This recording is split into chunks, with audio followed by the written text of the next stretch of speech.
Wabarakatuh. Eee, izin untuk yang pertama, TLTG ini akan dijelaskan oleh Atika. Untuk Atika dipersilakan share screen. Betul, kita sudah share screen, apakah sudah terlihat share screen-nya? Di aku belum, mungkin di teman-teman Belum, yang lain. sebelum.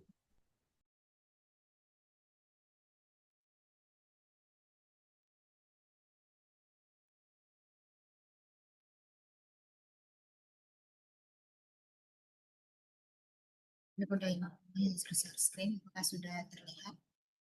Oke, silakan dimulai Atika.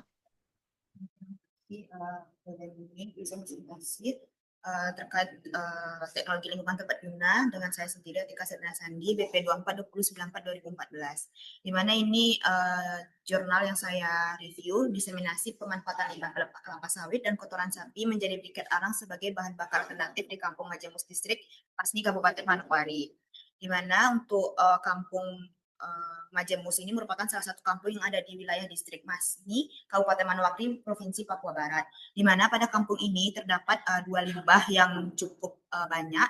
Yang pertama itu adalah limbah pelepah kelapa sawit yang sudah tua dan kotoran sapi. Di mana untuk limbah kelapa sawit ini itu per area 1 hektarnya itu menghasilkan 10 ton per hektar per tahun. Dan untuk kotoran sapi ini bisa dihitung untuk seekor sapi itu dapat menghasilkan kotoran sekitar 8-10 kg per hari atau bisa sekitar 0,6 sampai 3,6 ton per tahun.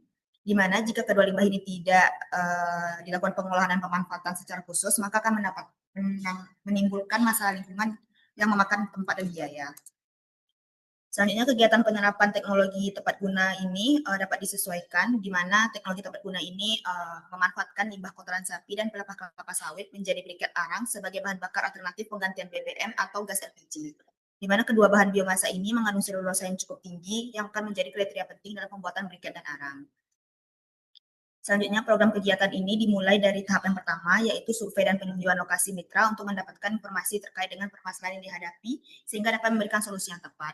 Setelah dilakukan survei, maka kita akan melakukan pertemuan untuk melakukan koordinasi antara tim pelaksana, mitra, dan tenaga lapangan yang dilakukan setelahnya. Selanjutnya itu adalah penyuluhan yang dilanjutkan dengan praktik dan pelatihan pembuatan briket berbahan dasar limbah kotoran sapi dan pelepah kelapa sawit. Di mana ini cara pembuatan arangnya. Yang pertama itu kita lakukan persiapan bahan, di mana bahan bakunya merupakan kotoran sapi sebanyak 50 kg dan pelepah kelapa sawit sekitar 75 kg. Di mana pelepah kelapa sawit ini dipotong-potong sekitar 5 cm beserta kotoran sapinya dijemur di bawah panas matahari selama 2 hari. Selanjutnya kita lakukan proses pengarangan atau karbonisasi bahan baku ini, di mana bahan baku ini dimasukkan ke dalam drum pembakaran yang ditutup rapat. Dilakukan dengan menyalakan api pembakaran dan dipanaskan selama kurang lebih 10 jam. Selanjutnya, arang yang terbentuk digiling menggunakan mesin giling dan disaring menggunakan saringan tepung agar partikelnya seragam. Selanjutnya dimasukkan ke dalam wadah dengan perbandingan arang kotoran sapi dan arang pelepas kelapa sawit itu sebesar 30-70, yaitu 30% untuk arang kotoran sapinya dan 70% untuk arang kelapa sawitnya. Kemudian dicampur dengan bahan perekat yang terbuat dari tepung tapioka. Baik, selanjutnya briketnya itu dicetak menggunakan cetakan berbentuk silindris dengan ukuran tingginya 10 cm, diameter 5 cm, dengan beratnya bisa sekitar 170 sampai 210 gram. Baik, selanjutnya briket tersebut dijemur pada matahari itu sebesar 4-6 jam, lalu briketnya siap digunakan untuk keperluannya. Di sini juga dilakukan uji kualitas, di mana diperhitungkan untuk kadar air, kadar abu, dan nilai kalorinya. Dapat kita lihat di sini, untuk briket ini sendiri sebenarnya belum memenuhi baku mutu untuk kadar abu dan nilai kalorinya. Di mana untuk kelebihan dari arang ini, yang pertama itu memanfaatkan limbah. Jadi teknologi ini memanfaatkan kotoran sapi dan pelepah kelapa sawit yang merupakan dua jenis limbah yang sangat banyak di kampung Majemus ini. Lalu mudah diaplikasikan, di mana proses penggunaan alatnya itu sangat mudah didapatkan seperti drum pembakaran, mesin giling, dan mesin pres. Selanjutnya dapat meningkatkan ekonomi masyarakat, di mana arang yang sudah jadi ini bisa dijual untuk membuka peluang usaha baru. Selain itu juga mendukung energi terbarukan, di mana untuk arang briket ini memanfaatkan biomasa yang berkelanjutan dan dapat menjadi alternatif penggantian LPG. Dan juga menambah partisipasi masyarakat dan biaya produksinya juga murah. Di mana untuk area of improvement-nya, yang pertama itu yang seperti saya jelaskan tadi, untuk kualitas arang briket ini sebenarnya belum memenuhi SNI, di mana untuk kadar air briketnya sudah memenuhi SNI, itu sebesar 0,77%, sedangkan untuk kadar abu dan nilai kalori itu belum memenuhi SNI. Yang kedua itu komposisi bahannya mungkin belum optimal. Briket menggunakan rasio 30% kotoran sapi dan 70% berupa sawit, di mana komposisi ini mungkin menyebabkan tingginya kadar abu atau rendahnya nilai kalor, sehingga diperlukan optimalisasi komposisi, variasi perekat atau teknik karbonisasinya. Selanjutnya durasi dan kualitas pembakaran juga kurang efisien, di mana briket ini hanya mampu mendidihkan 1 liter air dalam 20 menit. Selanjutnya itulah proses pengurangan standar, di mana saat ini proses briket ini hanya mengandalkan penjemuran matahari sehingga kualitas tidak stabil dan dapat tergantung pada kondisi cuaca. Mungkin itu saja presentasi dari saya. Disilakan kepada presenter selanjutnya. Baik, untuk selanjutnya akan saya jelaskan izin share screen teman-teman.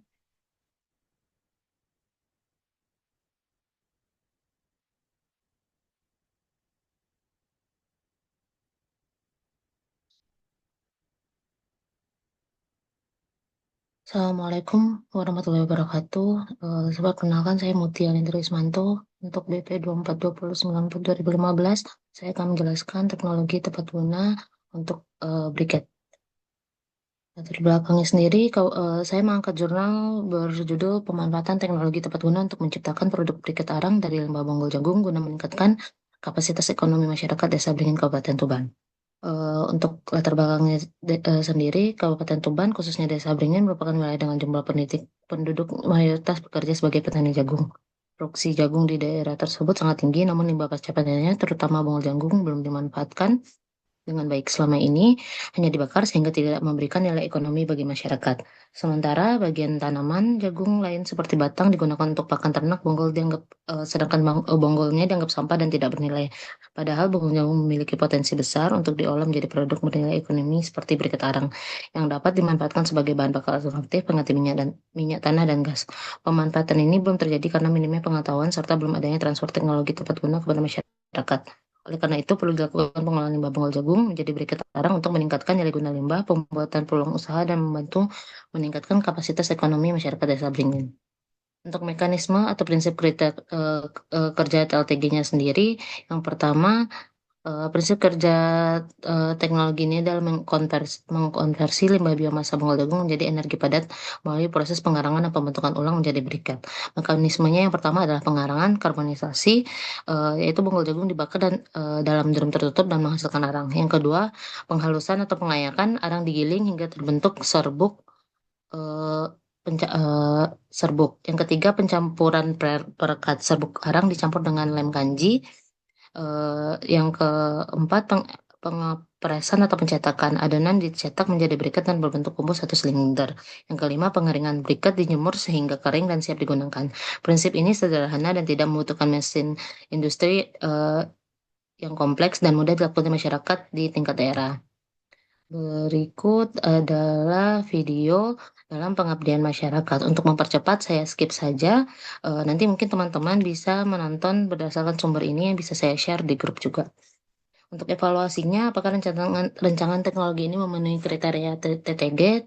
Teknologi ini memenuhi kriteria TTG sendiri, seperti sederhana, mudah diterapkan, biaya rendah, berbasis sumber daya lokal, ramah lingkungan, meningkatkan ekonomi masyarakat, mendukung kemandirian energi. Untuk siklus briket sendiri,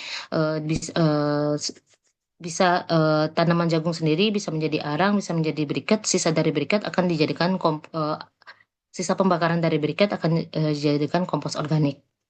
Untuk kelebihan dan kekurangannya, kelebihan TTG briket arang bonggol jagung yang pertama ada bahan baku melimpah dan gratis, yang kedua ada proses pembuatan sederhana dan mudah dipelajari, yang ketiga biaya produksi rendah namun nilai jual tinggi, yang keempat ramah lingkungan, yang kelima mengurangi ketergantungan energi fosil atau LPG, yang keenam mendorong pemberdayaan masyarakat dan UMKM. Sedangkan kekurangannya sendiri, yang pertama proses produksi membutuhkan waktu yang lama, yang kedua kualitas produk dipengaruhi keterampilan pembuatan, yang ketiga perlu wadah distribusi atau pemasaran yang terorganisir, yang keempat, penggunaan alat sederhana dan dapat menyebabkan produktivitas rendah. Yang kelima, membutuhkan ruang penyimpanan yang cukup. Untuk area of improvement, kita dapat melakukan beberapa improvement. Ada 8 yang saya simpulkan. Yang pertama ada optimalisasi proses pengeringan. Yang kedua ada peningkatan kapasitas produksi. Yang ketiga standarisasi kualitas briket. Yang keempat diversifikasi bentuk dan ukuran briket. Yang kelima pengemasan dan branding.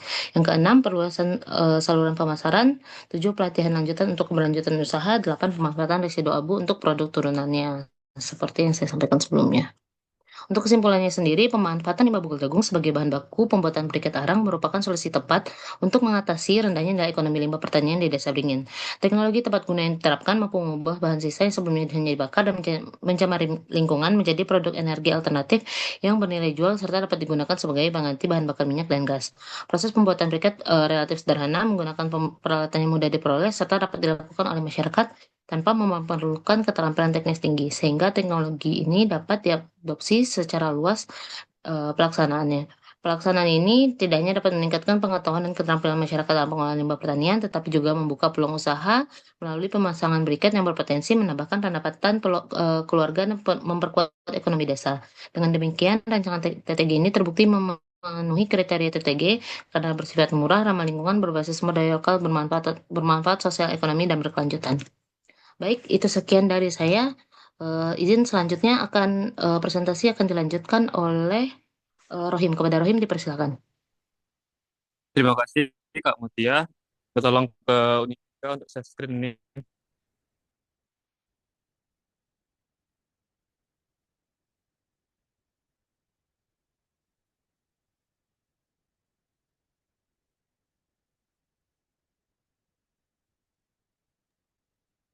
Baik, Assalamualaikum warahmatullahi wabarakatuh. Ini Waalaikumsalam. Wah, selamat pagi, udah ini semua. Izinkan saya mempresentasikan tugas tentang pembuatan arang dengan judul artikelnya yaitu pembuatan arang aktif dari tempurung kelapa dan aplikasinya untuk pencernihan asap cair. Jadi untuk latar belakang itu arang aktif adalah bahan karbon berpori dengan luas permukaan sangat besar yaitu lebih kurang 300 sampai 3.500 meter persegi per gram sehingga efektif sebagai absorben yaitu sebagai penyerap zat pencemar, bau, warna dan senyawa kimia. Kemudian tempurung kelapa melimpah sebagai limbah biomasa dan kaya karbon sehingga sangat berpotensi dijadikan arang aktif dan bernilai tinggi. Kemudian arang aktif tersebut dapat diaktifasi dengan dua cara, yaitu dengan cara kimia dan fisik, yang mana untuk kimia itu dengan perendaman arang dengan CaCl2 dan ZnCl2, kemudian juga dengan asam dan basa. Kemudian apabila kita ingin aktivasi dengan fisik, itu dengan pemanasan suhu dengan suhu 800 sampai 1000 derajat Celcius. Kemudian juga akan diuji mutu arang aktif, yang dimana akan tujuan itu untuk mengetahui kemampuan arang aktif agar dapat berfungsi sebagaimana mestinya. Itu nanti akan diuji dengan bagian kadar airnya, kadar abu, dan daya serap terhadap larutan I2. Nah, di sini ada tabel persyaratan arang aktif menurut SII nomor 0258 yang dimana ada jenisnya itu ada bagian yang hilang pada pemanasan 950 derajat Celcius, kemudian bagian airnya, abu, kemudian bagian yang tidak tidak diperarang dan bagian daya serap terhadap larutan.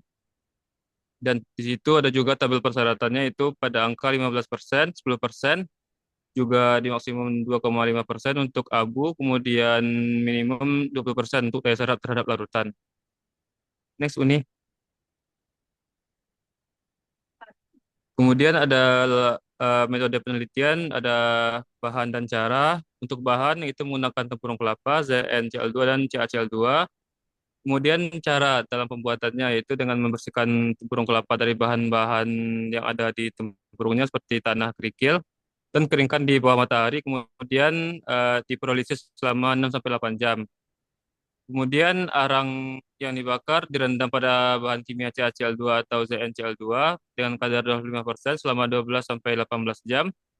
Kemudian lakukan pencucian dengan air suling atau air bersih.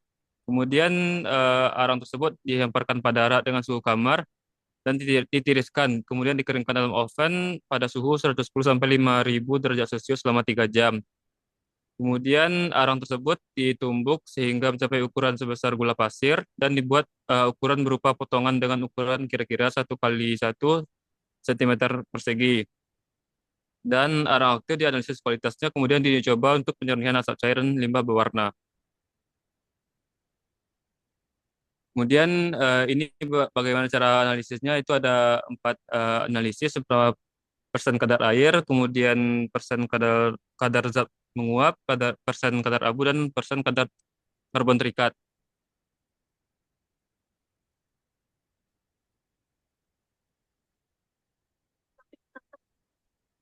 Next ini Tika. Nah ini hasil pembahasan yang mana di bagian kiri ada tabel hubungan antara variasi selama perendaman CaCl2 dan ZnCl2 lama pengovenan dengan hasil arang aktif yang dimana untuk konsentrasinya itu 25% dengan lama jam itu ada 12, 16, 18, 20, 22, 24, 28 dan hasil arang aktifnya itu pada pengovenan 110 derajat Celcius dan lama pengovenan itu pada 1 jam dan 3 jam. Nah, didapatkan penurunan hasil eh, arang aktif itu persenannya dari misalnya pada 12 jam itu dari 98 ke 97 dan begitu seterusnya. Itu terdapat pada slide. Kemudian pada tabel 2 itu juga terdapat perbedaan Di Gedung perendaman itu. Direktorat Reserse Siber Polda Jawa Barat, LM langsung Mungkin dikirim ke rumah bagian penyelidik. kanan itu bagaimana perendaman Diskon lagi buat gambar perendaman dengan ZnCl2 dan CaCl2 itu pada aja. 5%. Lanjut nih.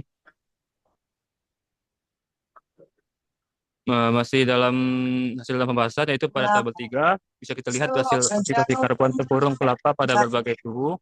Jadi ada berbagai suhu yang dipakai itu dari 110 sampai 800 derajat Celcius. Kemudian ada presentasi dari massa karbon aktifnya setelah aktivasi, bagaimana presentasi dari kadar airnya, kadar abu dan bilangan iodin dalam satuan miligram per gram. Kemudian ada 2 grafik di bawahnya itu bagaimana hubungan antara suhu pengovenan dengan massa karbon aktif itu menunjukkan grafik yang turun, kemudian dengan R kuadrat 0,981, kemudian pada grafik hubungan antara suhu pengovenan dengan bilangan I2 itu dengan R kuadratnya 989 dengan grafik yang naik.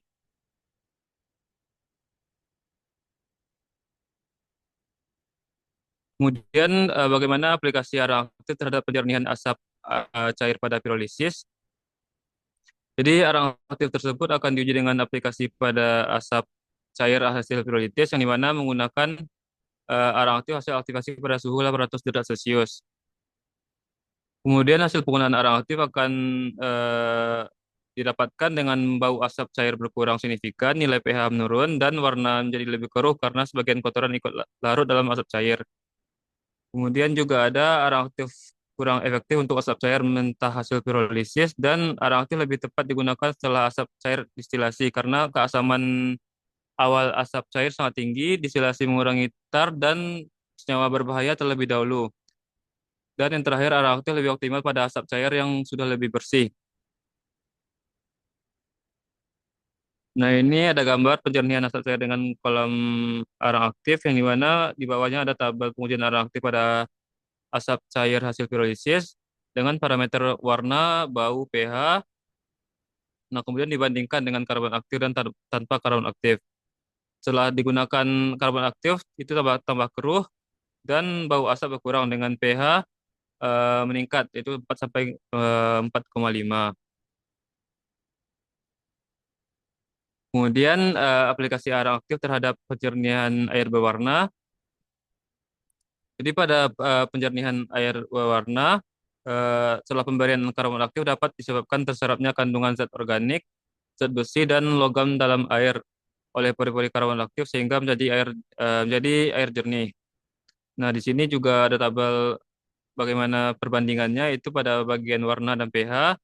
Dengan karbon aktif itu akan warna lebih jernih dan pH-nya lebih tinggi itu 7,1. Kemudian pengujian aromatik pada air keruh juga ada perbandingan dengan karbon aktif dan sebelum menggunakan karbon aktif. Kemudian juga dijelaskan bahwasanya air uji berasal dari air lahan gambut tercemar limbah rumah tangga dan tidak layak pakai. Air aktif yang digunakan adalah selsifaksi 800 derajat. Kemudian kenaikan pH disebabkan oleh katihan dari air aktif terlalu dalam air, dan perbaikan kualitas air jadi karena zat pencemar terserap ke dalam puri-puri karbon aktif.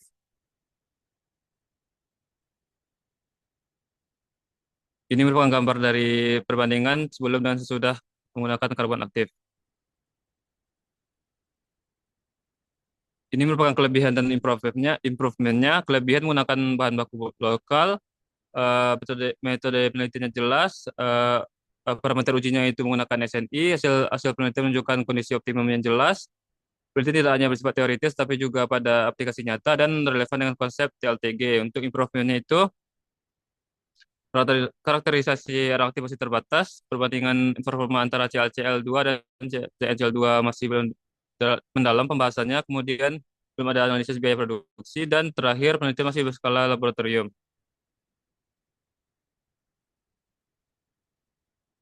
Terima kasih. Selanjutnya akan dilanjutkan oleh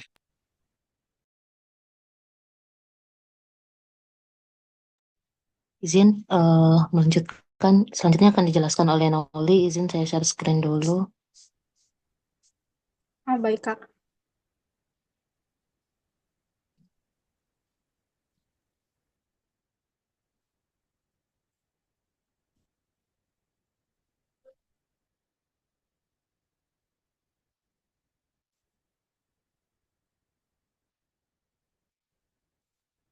Sudah terlihat? Sudah, Kak. Silakan Noli. Baiklah. Kepada Noli dipersilakan.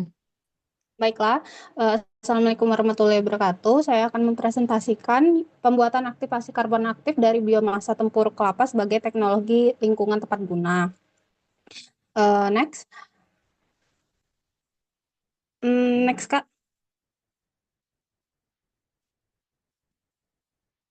Adapun artikel yang saya angkat di sini yang berjudul adsorpsi metil violet oleh karbon aktif dari limbah tempurung kelapa dengan aktivator ZnCl2 menggunakan pemanasan gelombang mikro. Next, Kak.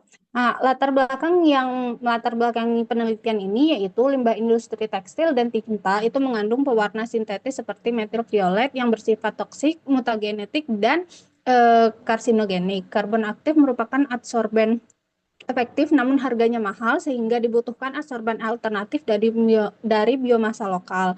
Nah, tempurung kelapa itu memiliki kandungan lignoselulosa tinggi dan berpotensi sebagai prekursor karbon aktif. Tujuan dari penelitian ini yaitu mensintesis karbon aktif dari limbah tempurung kelapa melalui aktivasi ZnCl2 dan pemanasan gelombang mikro dengan microwave sebagai bentuk TLTG yang hemat energi. Lalu juga menguji kualitas karbon aktif yang dihasilkan melalui uji absorpsi yang ditujukan pada studi kasus metil violet. Next, Kak. Adapun metodologi yang digunakan yaitu yang pertama karbonisasi itu dengan tempurung kelapa terlebih dahulu dibersihkan, dicuci dengan air, dipotong kecil-kecil hingga kira-kira 2 cm dan dikeringkan di bawah sinar matahari selama 2 hari untuk mengurangi kadar airnya. Kemudian tempurung kelapa dipanaskan pada suhu 500 derajat Celcius selama 2 jam untuk menghasilkan arang awal atau karbon mentah. Nah, arang awal ini kemudian dihaluskan dan diayak untuk menyeragamkan ukuran partikelnya. Pada proses aktivasi kimianya, serbuk arang tadi direndam dalam 10 ml larutan ZnCl2 dengan konsentrasi 10%, 20%, dan 30% selama 30 menit. Larutan kemudian disaring dan residunya dikeringkan menggunakan oven pada suhu 110 derajat Celcius selama 24 jam agar aktivator masuk ke struktur pori. Setelah perendaman, sampel disaring dan dikeringkan. Kemudian untuk next, Kak.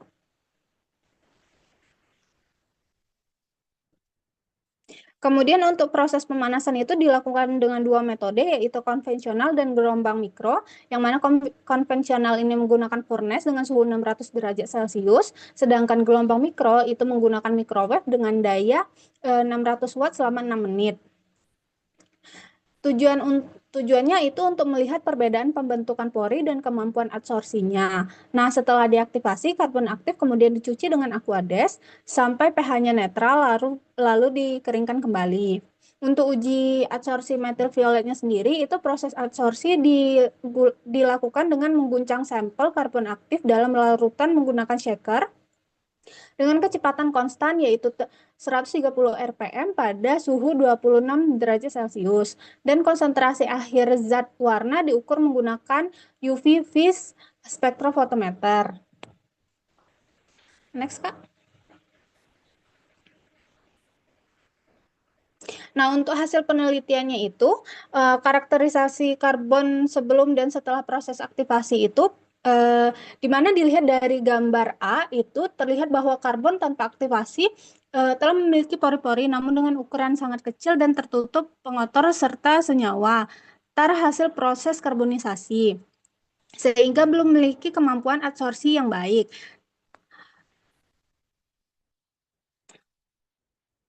Kemudian untuk gambar B itu aktivasi dengan ZnCl2 yang 10% menggunakan pemanasan gelombang mikro itu terlihat beberapa pori mulai terbentuk, tetapi ukuran dan penyebarannya masih tidak merata sehingga luas permukaannya belum optimal. Nah, untuk gambar C, aktivasi dengan ZnCl2 30% yang dipanaskan menggunakan furnace itu menunjukkan pembentukan pori yang lebih besar dan jumlah lebih banyak dibandingkan pada sampel B. Hal ini dikarenakan adanya proses impregnasi ZnCl2 dalam jumlah besar pada permukaan karbon. Namun begitu, dapat dilihat struktur pori itu masih kurang beragam dan beberapa pori juga masih terisi oleh pengotor. Sekarang kita lihat pada gambar D. Pada gambar D, dilakukan aktivasi ZnCl2 30% dengan menggunakan gelombang mikro atau microwave, di mana pori yang dihasilkan itu terlihat lebih besar, terbuka dengan dinding pori yang lebih tipis. Hal ini menunjukkan jika interaksi gelombang mikro terhadap karbon berbasis tempurung kelapa dan ZnCl2 itu cukup baik sehingga mampu membentuk pori yang lebih banyak dibandingkan dengan menggunakan pemanasan konvensional. Selain waktu proses dan energi yang dibutuhkan jauh lebih rendah. Nah, ini untuk Izin, uji adsorpsi. izin Oli agak dipersingkat saja karena tinggal 5 menit. Oh, oke, Kak. Untuk uji adsorpsi karbon aktif itu, pengaruh konsentrasi awal pada absorpsi metil violet itu dapat dilihat pada gambar bahwa itu juga meningkat seiring meningkatnya konsentrasi yang diberikan. Next, Kak. Untuk pengaruh pH larutan itu dapat dilihat bahwa pada pH 3 itu adsorpsi pada metil violet itu dapat dikatakan sempurna, sedangkan untuk pH lainnya itu masih kurang. Next, Kak. Begitupun pada pengaruh waktu kontak untuk adsorpsi metil violet. Dengan kesetimbangannya itu terjadi di 180 menit. Next, Kak. Nah, adapun kesimpulan yang dapat diambil dari penelitian ini, yaitu penelitian ini membuktikan bahwa limbah tempurung kelapa dapat diolah menjadi karbon aktif melalui proses karbonisasi dan aktivasi ZnCl2. Proses aktivasi terutama pada konsentrasi 30% dengan pemanasan gelombang mikro secara signifikan memperbesar pori, membuka struktur karbon serta menghasilkan morfologi yang paling optimal. Karbon aktif hasil aktivasi ini menunjukkan kinerja adsorpsi yang sangat baik. Proses adsorpsi berlangsung cepat pada proses awal waktu kontak dengan situs aktif yang tersedia dan kesetimbangan tercapai pada 180 menit. Untuk kelebihan, next, Kak. Untuk kelebihan dari penelitian ini ada pemanfaatan limbah biomasa lokal, metode aktivasi inovasi dan efisien, prosesnya juga sederhana, dan karbon aktifnya juga berkualitas tinggi. Next, Kak. Nah, untuk area improvementnya itu proses aktivasi ZnCl2 itu butuh pengelolaan limbah kimia secara pasca proses agar tidak mencemari lingkungan. Terus kontrol temperatur pada microwave masih sulit dibanding dengan furnace terkalibrasi. Juga skala produksinya masih terbatas, yaitu lab scale, perlu optimasi untuk skala besar. Terus juga belum ada pengujian pada estimasi udara seperti VOC, CO, atau SOx untuk konteks pencemaran udara. Baiklah, itu saja yang dapat saya sampaikan. Lebih dan kurangnya terima kasih. Saya kembalikan ke Kak Mutia. Baik, terima kasih untuk rekan-rekan presenter yang sudah melakukan presentasi terkait pembahasan publikasi tentang TLTG dalam pembuatan arang. Izin saya akhiri presentasi pada hari ini. Saya akhiri. Selamat siang. Assalamualaikum warahmatullahi wabarakatuh.